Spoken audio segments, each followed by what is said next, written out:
Okay, here we go. This is it. Sip happens.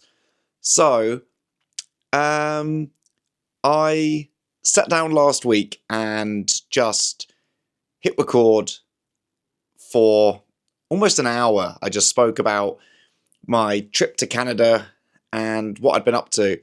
And then the response was so nice. So I've decided this will be its own thing. Let's see what happens. I'm just going to sit down every week with a cup of tea and just chat.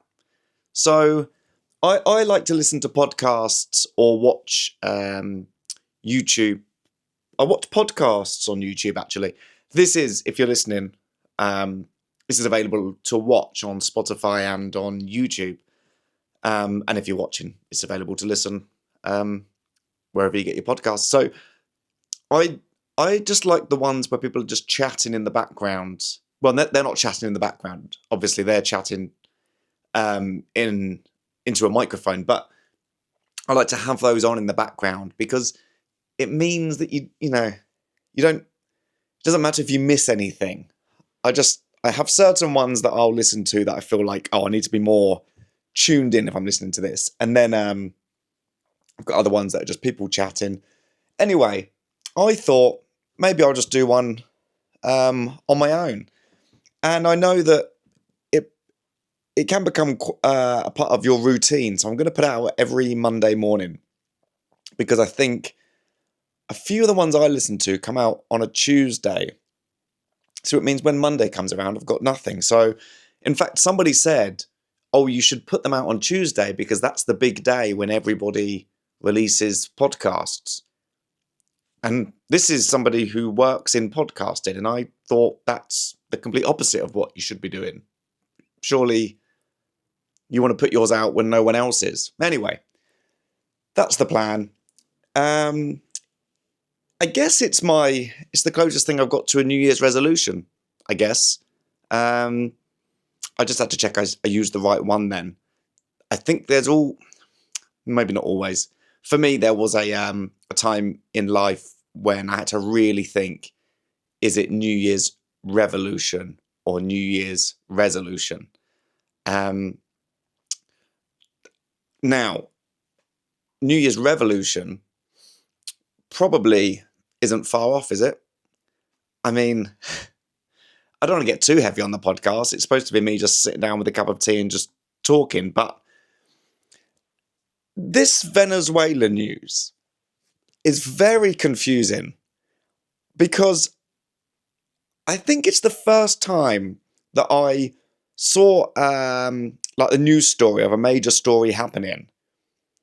And then I thought the way it's being reported by but now it feels like this is one of those YouTube or podcasts that's like anti-mainstream media. But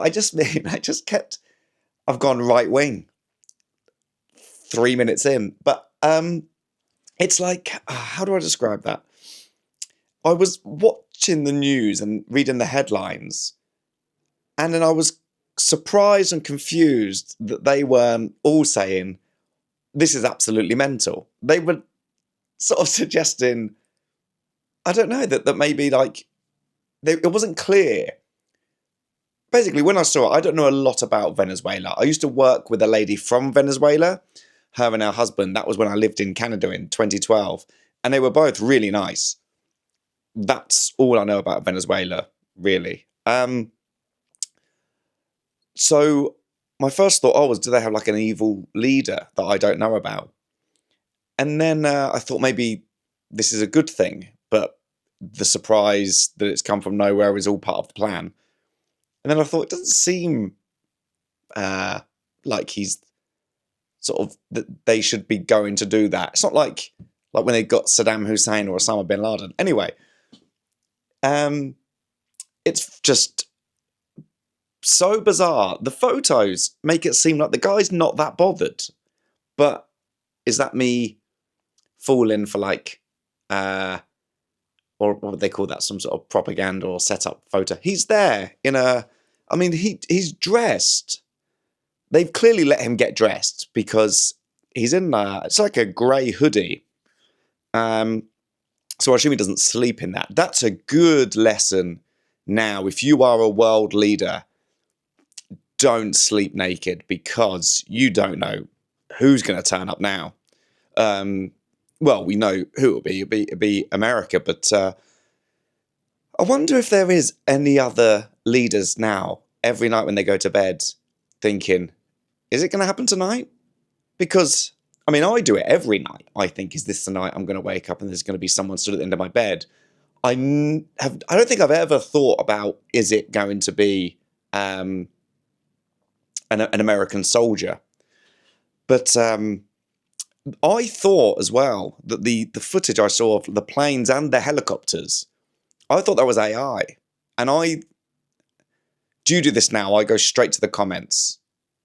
And it's, what I actually do is I think to myself, okay, do I think this is AI or do I think this is real? And this is a good test for you. You know they say, only Google something if you don't know. Don't Google it if you can't remember. Because if you can't remember, it's good to use your brain. But if you don't know, it's fine because you don't know it, so you can just Google it. I now do this with AI where I go, right, to myself, just a promise to myself here, do I think this is real or do I think this is AI? And then I scroll down to the comments, and it's a bit embarrassing to yourself if you've been pretty sure it's real, and then the first comment is, this is so clearly AI, and then it's got 2,000 likes. Some of them are clear. I think I fell for some of the animal ones early. You'd see like a cat doing something, or like it would be, maybe it was in America or Canada, you would see like a cat caught on camera riding on the back of a bear. And stuff like this has happened in the past. And I don't mean in like Disney films, but I mean we have seen strange images and connections like that. And now obviously you see it and you realize what it is. I actually, should I say this? I guess we might as well be honest on the podcast. I don't want to be editing myself. I got asked to do an advert for an AI brand on Instagram that I had to say no to. I think if it's like logistical stuff, to me that does sort of make sense. That it's like, well, if it makes things a bit easier, why not? But I think when it's obviously nobody wants the creative stuff. I'm actually surprised. Have you seen the videos where somebody is like walking around different film sets from the 90s, and then they're having their picture taken with Tom Hanks, and then they're having their picture taken with Meg Ryan? Well, obviously that's probably the same film. That's probably You've Got Mail I was thinking of there. But they go from different 90s films. Jeff Goldblum in Jurassic Park, or Robin Williams in Jumanji. They'd like have their picture taken with different ones. And then I'm so... by the way, just to be clear, when I see those ones, I know that's AI. But I can't believe when I scroll down to the comments that people are just commenting saying, oh, now do one about, horror films or anything like that. And I go, why are we not all just going, was this really worth killing the planet for you to get some likes? Because that's what happens, right? It's the water that all these machines that get so hot to make the AI... what was that sentence? I don't know. Basically, it's bad for the planet. And also just boring. Like I do videos online, which I've done ones in the past, where if cats had a podcast, and it was just me sat with a microphone, and then I played two different cats having a podcast. But now I've seen AI versions of that, where it looks like cats are doing it. And then I'm just like, well, do we really need that? Not because we've got me, but I mean, like, do we... But I just mean... But also, I don't know. It's... Because the other thing is, when we had, like, Lion King in... What year was that? I want to say 94? 93, 94, Lion King. And that type of animation. And then it got too real. So when they remade The Lion King, people didn't like it as much because it just looked too real. But now we've gone so far through the other side that people now want the real stuff. But do we?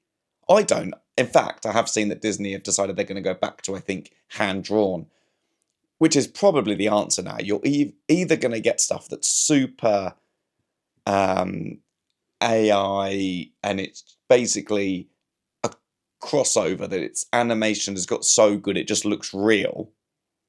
And so you're going to have then the sort of old school style cartoons, which are better, aren't they? And I don't think that's just because I grew up with them. But like if you go back to Dumbo and then you go to, I guess, Pixar changed it a lot, isn't it? When it became that, but it was still a cartoon. And that looks great. But it's just anything after that. I don't think we need it. And we don't need them to remake those films that we had as cartoons as now like CGI. And I think, in fact, those films haven't worked, have they? Was it Snow White that came out last year that did terribly? I don't think people want it. Anyway, this is Sip Happens. And so I'm going to have a cup of tea. I will always hold the microphone away from the mug when I take a sip. That's the plan anyway. Where was I? Venezuela. There will be digressions and tangents. But I think that's fine, isn't it? It's weird to imagine if that happened to Keir Starmer. Keir Starmer, if you're listening to this and you don't live in the UK, he's the British Prime Minister. I have travelled a lot over the last 12 months, and I cannot believe, now I don't talk about politics a lot, but I cannot believe how people just don't know who he is, which is sort of a sign of how little charisma he has. That just people don't know who he is. And if you say Keir Starmer, it's obviously quite a unique name anyway. If you don't know him, he on paper, he looks like he'd be good because I think he was a big judge or lawyer. I think he's got a lot of law degrees or something. A lot or one, I don't know. He's got a law degree. And he was he a judge or something? He seemed like he was quite smart. And then you sort of see him and he's got, obviously you don't want to judge someone based on how they look, but his nose is usually red. And he sort of looks like he could be from the world of Postman Pat, I think. And he's sort of got a funny way of talking. It's like, the Metropolitan Police. It's sort of like that. That's how he talks. So maybe he had, like, his nose being red, maybe it's sort of like a constant cold he's got. But the idea of him being taken. I mean, he's not the type of leader that's going to go and take people out of their beds, which 2 weeks ago would have been a mad sentence to say. But now that is the world we're living in. But just the idea of Keir Starmer going to bed one night and then being dragged out. Stop it! Stop it! Last night, Donald Trump, the President of the United States of America, came into my bedroom, completely uninvited, and dragged me from my bed. That's, I imagine, how the statement would go. Is he married, Keir Starmer? I don't know anything about him. Clearly. Let's have a look. At least you'll be learning while you listen to this, or you'll be listening to me learn. Is Keir Starmer married? Is anyone else? Oh yeah, this is the third thing that's come up. Yes, Keir Starmer is married to Victoria Starmer, nee Alexander. They're married in 2007. And let's see about him. What was he? What was Keir Starmer? Was he a judge? Keir Starmer. Height. Let's see how tall he is. 1.73 meters. Right. Sorry, I'm going very off piste here. Keir Starmer's job, not now, obviously, before politics. he was a lawyer and barrister, becoming the director of public prosecution. So, on paper, it seems like he'd be a good guy to have leading the country, but he's just a bit boring. So, New Year's resolution.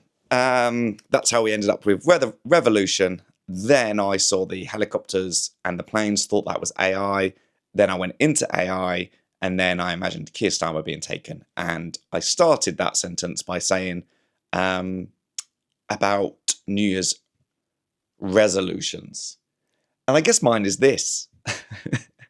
It will be interesting if I do this every week for at least the year. I will do that. So if you're listening and you want something to listen to on Monday mornings, it will be me, or watching every once a week, every week for a year. Let's see what happens, and let's see if I'll get better, I imagine. But it'll be nice. I've got lots of exciting things coming up. I can't say exactly, but stuff actually in America, so I probably shouldn't say too much about them. But in LA, so we'll see what happens. But I'll keep you posted. I'll probably be going over there soon as well. In fact, they do have the World Cup there this year, so if I could tie it in with that. But I've got a few things coming up this year. I'm going skiing at the end of January, and it's a comedy, a show in Les Getz. So I'm there to do a show, but it's me, and so Maisie Adam. If you're from the UK, this will all make more sense. Maisie Adams, comedian. I don't think she runs it, but she's been going for a few years, so now they let her book it. So it's Maisie Adam, me. It was going to be Joe Wilkinson, but he can't do it now. Should I be saying that? I don't know. Lou Sanders, and then Zoe Lyons. So we get to fly out and get a week's ski trip, and then do a gig at the end. Lovely deal. So I'm going skiing. We'll get to bring a +1 as well. So I think we have a chalet. So yeah, lovely. That's January. And then, yeah, I will be in America at some point. And I went to Australia last year on my tour, but I couldn't do Adelaide. I tried, and I don't want to say they wouldn't let me. Maybe they couldn't make it work. I don't know. But I didn't get to do Adelaide. So I'm going to go and do Adelaide and New Zealand. In fact, the other day I was DMing with the ex-Prime Minister of New Zealand, Jacinda. She's safe now. She's not the Prime Minister anymore, so she can sleep at night. Although I think she has just recently had a baby. But she's going to come along, which is very nice. Made me feel very highbrow. When you're DMing people, if people DM me on Instagram and I just reply, I just don't really think about it. I reply. You don't really think about your use of language. Not that I swear, or like your grammar. When you are messaging with an ex-prime minister, you do sort of up your game. That's when ChatGPT would be useful. Just sort of copy and paste the message in there and say, is this an okay thing to send to Jacinda Ardern? I also messaged with, I'm going to show you this, Lucy Foley, and she's one of my favourite authors. I did a video, I think about a year ago or so, and it was about how different generations go to bed. It's great stuff. Anyway, next to my bed, I had a pile of books, and Lucy Foley's was one of them. So she saw the video. So now we message as well. And when you're messaging an author, grammar, really, you really have to think about that one. And grammar was never my strong point. I sort of do think, in a way, grammar might die out. Now, that might seem like nonsense, but I think we know what you're trying to say. And language has changed a lot. You think of the way it used to be, like, in Shakespearean times. And now, like, if he saw, One is emojis. We've sort of gone back to hieroglyphics in that, like using emojis to communicate. So I do think at one point we'll go, you know what, I think it will drop away a little bit. Some of, like semicolon, colon, dash, longer dash. You go, nobody, I don't think. The amount of times I've Googled it, which colon do I want to use? That sounds mental. Obviously, I mean, with grammar and punctuation, that's, I don't think, anyway. So yeah, when I message her, I really think about my grammar. There we go. I had a few replies to last week's episode, which I feel like I should answer. Let me go through, in fact, where else I'll be over the next year, because it will be France is just one show, and then currently all I've got is Australia and New Zealand. Somebody was messaging me the other day actually asking if I'm going back on tour around the UK, but I have done that for the last 2 years, so I think I want to be at home for a bit.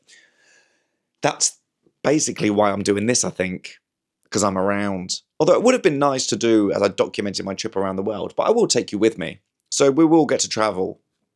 I'll do this from wherever I end up this year. Currently, I think it is just Australia, New Zealand, the Alps, Australia, New Zealand, and then potentially America, but it's all dependent on visa stuff. As in that's for my show, like stand-up show. Otherwise, I will be out there anyway for other stuff. It's not the Olympics this year, is it? No. Because they've got the Olympics as well, don't they? In 2028, that must be then. Yeah, okay. Replies from last week. I spoke about the fact that I had been to British Columbia. And I said, I don't know why it's called that, because I know why it's called British because of the weather, but I didn't understand why it was called Columbia. And somebody commented under the last episode, and they said, I'm just going to turn the volume down before I open this because it was on YouTube and I didn't want my old episode to be played. You don't need two of me. Jake Lambert. Okay, Jake's trip to Canada. And comments. Here we go. This is from Terry. Hi Jake, Columbia is another term often used in place of America, as in Washington, District of Columbia, or Columbia University in New York City. So, British Columbia stands for British America, which, as part of the Commonwealth, brackets formerly British Empire, Canada is. He's very good with punctuation, actually, so he wouldn't be too into... I imagine he's watching this as well or listening. Sorry about me saying we should get rid of grammar. I don't think we should. I think it will go. That's what I think will happen. Also, someone was asking me, I spoke about last week, and I did manage to get the to upload the picture into the video of me of the bookshop I went to in Vancouver, in British Columbia. Someone asked what book I got. You can see, if you're watching this, I've got my bookshelf behind me. And the book I actually got was The Pig Man by Paul Zindel, which is actually next to, on my bookshelf, is next to Catcher in the Rye, which is one of my favourite books. And somebody said it's like that. So I was looking for it for ages. And then I found it in this bookshop, which I do love the idea of bookshops when there's books everywhere and it's like clutter and books sort of pouring off the shelves. It's sort of the nice idea you have of bookshops. I don't know how I couldn't go to work there every day. It looked crazy. The guy must not be aware of what books he has. So they make a little note in there with a bit of pencil. With a pencil. Although judging by that place, you don't know. It probably was a bit of broken pencil they just found on the floor. And they write the price in there. But have you ever been to these places where it's like, I guess if you... At a car boot, it makes sense. A car boot sale. I now realise my following is quite international. Car boot sale probably sounds quite mad.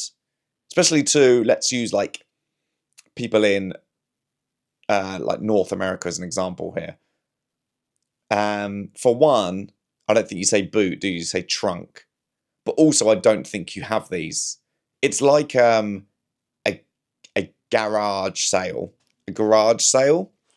Um, but instead of people coming to your house, you drive your car to a field. Yeah, it's one of those things you grow up with, so it always seems normal. But when you start to describe it, you realise it is quite weird. You drive your car to a field, and then you all sort of park in order, and then people just walk around and buy stuff. So you sort of there is some stuff that's in your car boot, but you also set up a table, or some people just set up like a blanket on the floor, and they just put stuff out, and it can be anything. I think, in fact. I was going to say I know, but that sounds like I've got intel. Some of the stuff is clearly stolen. You'll have like a van pull up, and then it's a load of electronics and laptops, and it's very dubious, I imagine. Yeah, if you have had something stolen from your house, if you've woken up in the night, seen someone at the end of your bed, and it wasn't an army soldier, you've just been burgled, and stuff like your laptop's gone. If it seems like a shoddy job, if it doesn't seem like a professional job, pop to your local car boot, and you'll be able to buy it back, I imagine. Where was I? Car boot sale. How on earth did I get there? Why was I talking about that? I cannot remember how I got here. Car boot sale. Sorry if this is really painful to listen to. Hopefully it's a nice sort of insight into my mind, and this is how this is my inner monologue. I'm gonna have to pause for a moment and really think how on earth I got to car boot sale. That's it. When you go and buy something there, the person is clearly just making up the price. So if you pick up a book, they just go 50p, and that's it. Or it's oh, that's £20, which you probably wouldn't buy much stuff for £20 from a car boot. There's a nice one near me in Battersea actually, and they use the school car park, but it's is it the car park or the playground? But it's on concrete, so it's not in a field, and it's actually quite well set up, and it starts these car boots, by the way, for international listeners, they start at like 7 o'clock in the morning or something. So you have to, if you want to get in there and get a good spot, if you're selling stuff, you probably have to be up at 6 or something on a Sunday as well. And then they start really early. This one, I think, starts at, I think you can pay a bit more to get in at midday. Otherwise, it opens at 1 for the public. That's pretty good. That's a nice one. I just go looking for books and stuff usually. So I always find it weird when you go to a shop, maybe when you're abroad and you go into a shop and you pick something up, and then there's no sign or label on this to say what the price of it is. And then the shopkeeper just knows. And you go, do you know? Or have you added a bit more on when you've heard my accent and know that I'm not from around here? I always think that. And that was my point. But I did a car boot sale, I think probably about 15 years ago, and that was the last one I did, as in selling stuff. A garage sale, I'm saying it like the Americans because saying garage sale sounds even weirder for me to say. For me, I think that's, as people come into your house, I guess it's quite nice. You don't have to leave the house for one, but it's so funny to have your stuff out there as well, just being judged. Because you sort of, I guess you put clothes out on a rack, you put books out in a box, and you see people looking at your stuff. This happens at the car boot as well, obviously. And then just like walking away, going, no, I don't want anything that you had here. Nothing that you're selling for 50p do I deem good enough. What also happens, I don't know if this happens at garage sales, but people barter. I don't think I've ever bartered in my life. People say when you go abroad to like, where would this be done? Maybe like Marrakesh. They were like, oh, if you go to the local, I don't know, what's that called when everyone has their what's it called? When everyone, like, market. Um, People say barter. You should barter. And no way am I doing that for many reasons. The main one being British, but no, I'm not bartering. Um, but people will do that at a car boot. You'll have something for 50p, and people will sort of go, "Would you take three? Would you take 3p?" That's sort of, that sounds like a mad exaggeration, but people would try it.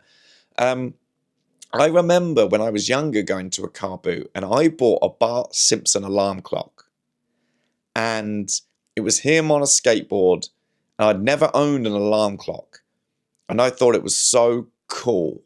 So the next day, I wonder if this was because car boots, I think, are always on a Sunday. Or am I thinking of christenings? Maybe it's both, but they're always on a Sunday, because the reason I found out about christenings being only on a Sunday is when I was at my first job. I used to work at Legoland, and I was trying to lie to get a Saturday off, and I said I've got a christening to go to, and then the manager told me that christenings only happen on Sundays. So whether car boots happen only on Sundays, maybe. So maybe it was the summer holidays, because I remember I had the next day off. So maybe it was summer holidays or half term. Either way, because I'd never owned an alarm clock, I set it for the next morning for like, I don't know how early I would have set it back then. Say maybe like 8. Because I wanted to wake up to an alarm clock. I'd probably seen characters do it on TV and in films, and thought it looked cool and adult. So I wanted to. They obviously they didn't have a Bart Simpson alarm clock, but I wanted the idea that I'd wake up to an alarm, and so I set it. And I remember waking up in the morning, and the alarm hadn't gone off yet. So I thought I'll wait. My alarm will go off.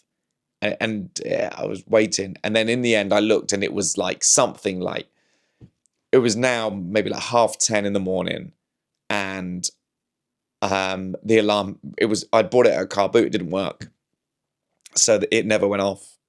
And I remember going downstairs, and my mum going, "Oh, you had a big sleep," and I was so annoyed back then. 10:30, if you're used to getting up at 8. That's such a big percentage of the life you've lived anyway, that like 2.5 hours in the summer holidays feels so wasted. I remember I was so annoyed with myself that I'd just been laying there. I guess it didn't have a clock in it, otherwise I would have been able to roll over and check the time. I think I just wanted to lie there and just hear it go off. Do you ever do that when you wake up now, try and guess what time it is? I'll often do that. Go, what's my body clock? I remember reading what's the one? Jack Reacher. Reading one of those books. I only read one, but it was the fact that he can set his body clock so he just wakes up at 7 o'clock in the morning. I didn't like them. Yeah, that's the thing. When you go to bookshops, sometimes they will just make up the price when you get there. But I like it when they've written it in pencil. But yeah, I do like, as I said last week, I love going to bookshops. So I will just, I'm currently reading Lonesome Dove. It's not here, it's by my bed. But that's Larry McMurtry. So I've got now loads of his books. I say loads. 1, 2, 3, 4, 5, 6, 7, 8. I've got 8. But I only started reading him last year. He's great. Oh, I've got Nuns. I've got Moving On that I lent to my mum. Oh, and another version of Lonesome Dove, which my mum's also got. So yeah, he's currently my favourite. And I've got his book on books as well, which is what I posted a photo the other day of me with Richard Parker, and we were sat on my armchair. If you don't know, just to clear that up, this is my cat. People asked what I was reading, and it was that Books by Larry McMurtry. I tried to do a thing on Goodreads, which is you can set a challenge of how many books you read in a year.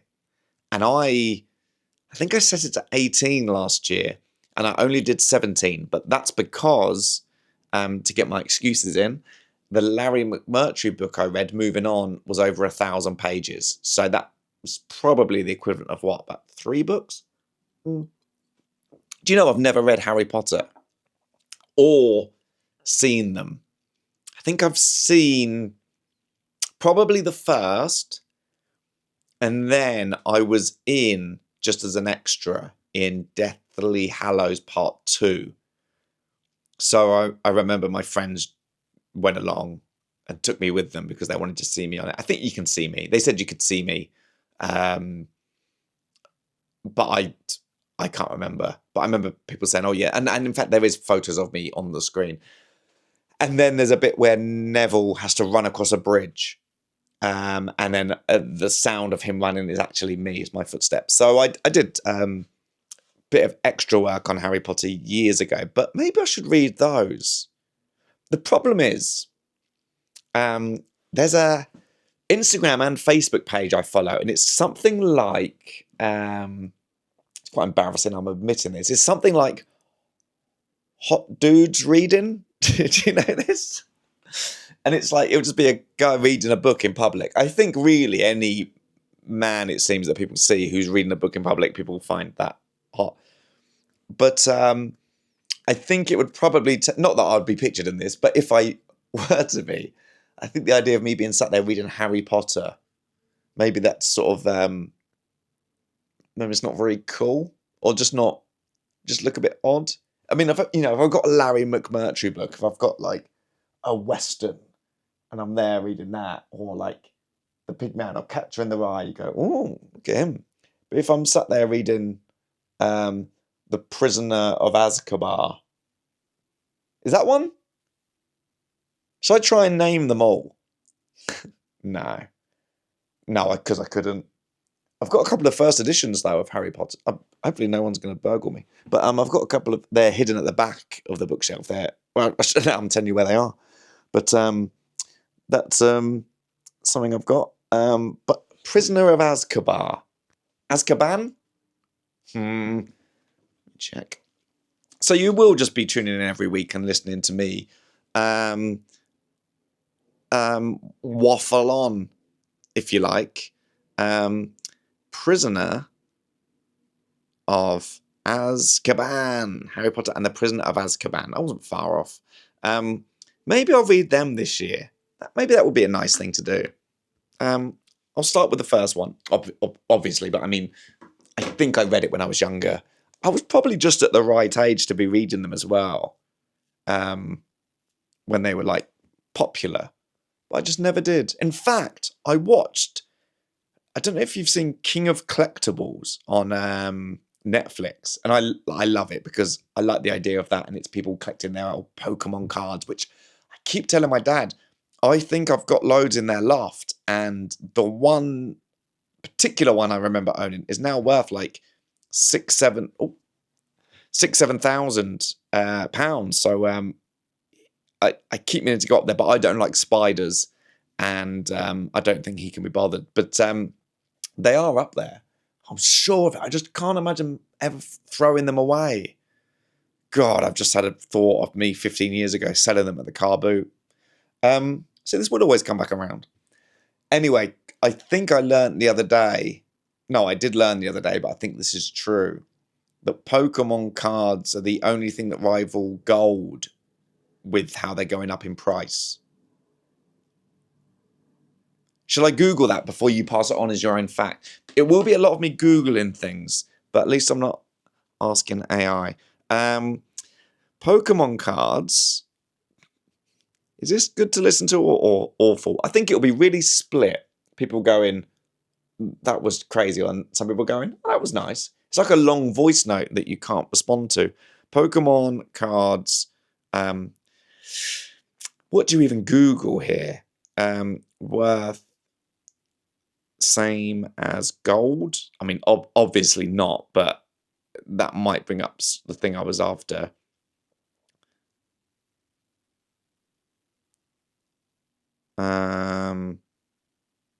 No, that's not giving me the answer I wanted at all. But I've heard that it's the one thing that the price just goes up. I've got a few that I know that I have just here, but the ones that I know are really worth something about my parents. And so I was watching King of Collectibles, and I I do really love it and love stuff like that, and seeing how much stuff is worth, and seeing people that have like pulled a really rare card and had it for years, and now they've decided it's time to sell it, and it could be worth hundreds of thousands, millions even. It's crazy. Who sets the price? I guess it's people, isn't it? Imagine trying to explain that to not only somebody who's on this planet right now, in a third world country, that's what people are doing. Picture of a Pokemon. You'd probably have to even explain what a Pokemon was, which I don't even know how I would start. Sort of a Japanese fake creature. I mean, they're just going to be staring at me if I'm trying to explain to them what a Pokemon is. So I'm there, I'm in a third world country, and I'm trying to explain to them that people here buy Pokemon cards for £1 million. Now, already, I don't know why I'm explaining that to somebody there. But if I was, I would say they're like a Japanese, and they would have heard of Japan, a Japanese fake character, Pikachu. Maybe they would know of Pikachu, because Pikachu, and this is going to upset a few people in the West, but I think Pikachu is probably up there with Mickey Mouse, isn't he? His fame, I think. And just because he's only from the 90s and Mickey Mouse is from the past, maybe like the 30s. When was Steamboat Willie? Don't know. Pikachu's got to be up there, isn't he? So that's very famous. Because if the way I check fame is by asking, like, do my parents know who someone is? Because I don't know who a lot of people are now. I hear names of people, especially musicians and actors, and some of it is really tough. There's two names I get confused with: Sydney Sweeney and someone else, and I don't know who they are. Anyway, I would say a Japanese fake creature, and humans collect them in balls and make them fight. Which is crazy, isn't it? Because it's aimed at children, and it's these creatures you're making fight. But it's sort of like cockfighting, but legal. In that world they're living in, you're able just to collect this animal from the wild, keep it in a ball, and then whenever you meet someone that you sometimes don't like, you've got like personal beef with them, you will both throw down your balls so that these animals you keep in captivity in a ball then fight it out and get hurt. And then if you win, you get to take theirs.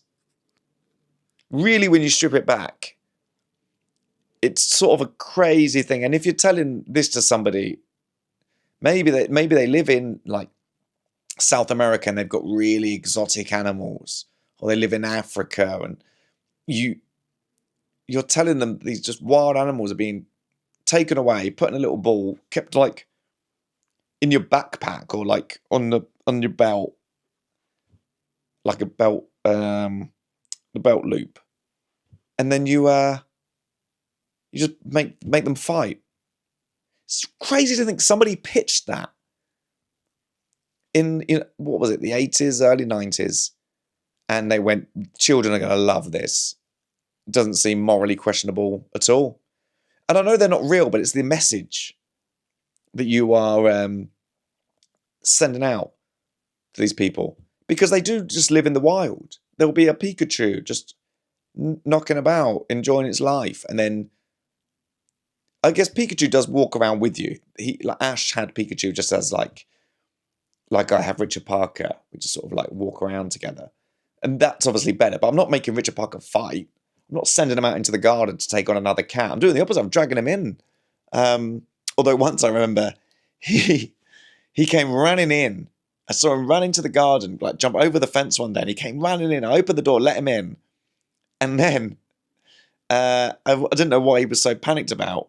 Closed the door, and then he turned and he hissed up at the fence, and he was being chased by another cat, but it was only when he was behind the door that he just come in. I was just talking about you. I was saying about when you ran away from that cat, and then as soon as I closed the door, you hissed at it, and you got all confident only then. He's just come in as I was talking. You okay?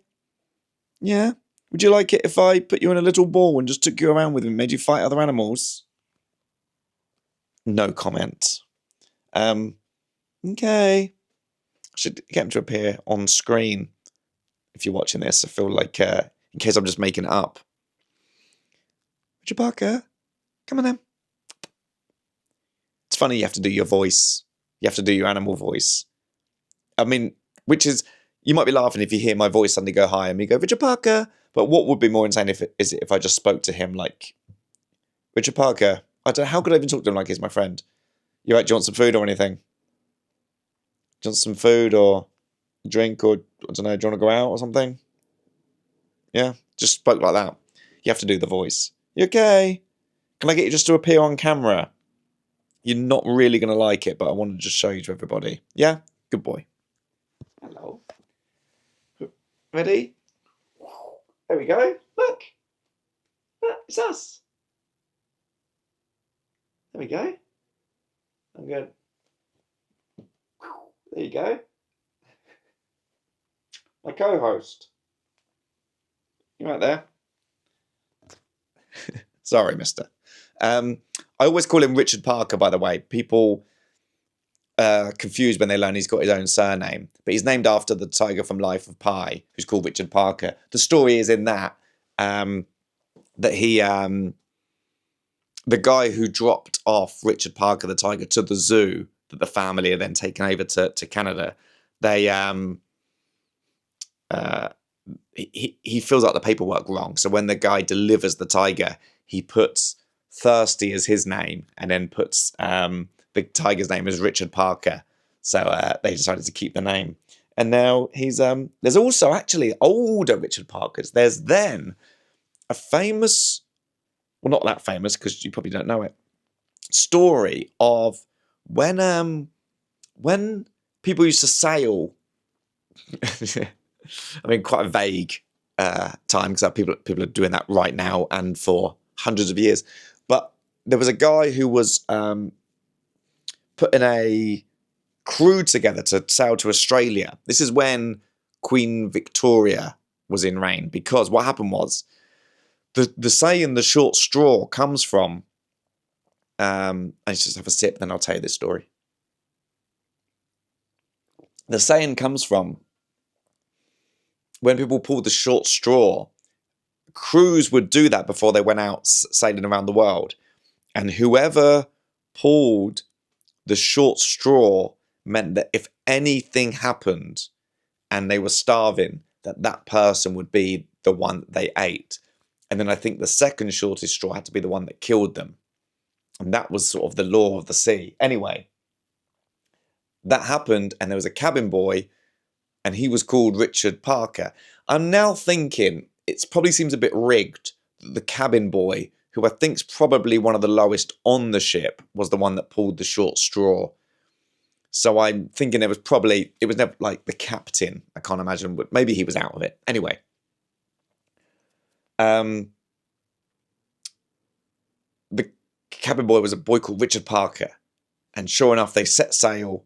I think they got alongside. They were sailing from London to Australia. I think they were going alongside Africa, and there was a storm. They ended up shipwrecked, and sure enough, they had to eat Richard Parker. Sorry, he can hear me saying this. Not you.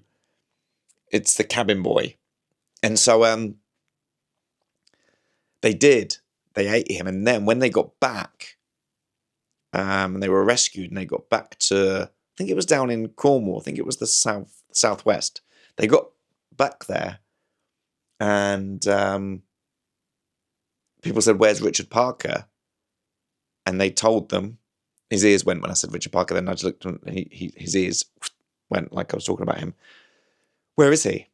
And they said, "Well, this has happened. He pulled the short straw, and we had to eat him." What had happened was the law had changed while they were out at sea, which made that illegal. So it ended then. That's why they don't do it now. If you've ever been on a cruise, why you don't pull the short straw anymore. But because they changed the rules, so that was now illegal. It was illegal to kill and eat somebody, which, fair. And then they got sentenced to death, I think. But Queen Victoria heard about that and thought that's not right. They were at sea. There was no way of letting them know that that's illegal now. So she pardoned them and they got off. So they weren't charged. There you go. So people thought that's why maybe Jan Martel, when he wrote Life of Pi, he called the tiger Richard Parker. But then it turns out Edgar Allan Poe wrote, I think, a short story. And, if the camera's just wobbled, then Richard Parker's rubbing up against the pole. You're right there. It's quite an annoying thing for you to be rubbing up against. That's okay. Edgar Allan Poe wrote a story, and there was a cabin boy in that called Richard Parker, and that predates the real one. So, and now I'm trying to make him the sort of the fourth in the run of famous Richard Parkers. Although, what is lovely is when I've been touring around the world, when I mention him on stage and you hear the room clap, I think that's so lovely. He's just probably asleep somewhere, and he has no idea that rooms full of people or theatres are cheering and clapping his name when I mention it. So that's so nice. So there you go. We learned quite a bit there. I had to do some Googling along the way, but we learned quite a bit. So I don't know how long I'm going to make these. I think I should probably aim for half an hour. I did aim for half an hour today, and I realise now that that's not happened. So, I'll get better at this. I quite like, it's unique, I guess, because you basically do get this. If I'm talking nonsense, and if at any point you've listened to this and thought, he's talking nonsense, that is 99% of podcasts. It's just that you're only getting it from one person. Usually you'd get this from two people, and they'd be talking over each other. So it's just me talking to my cat and you. Anyway, thank you for listening.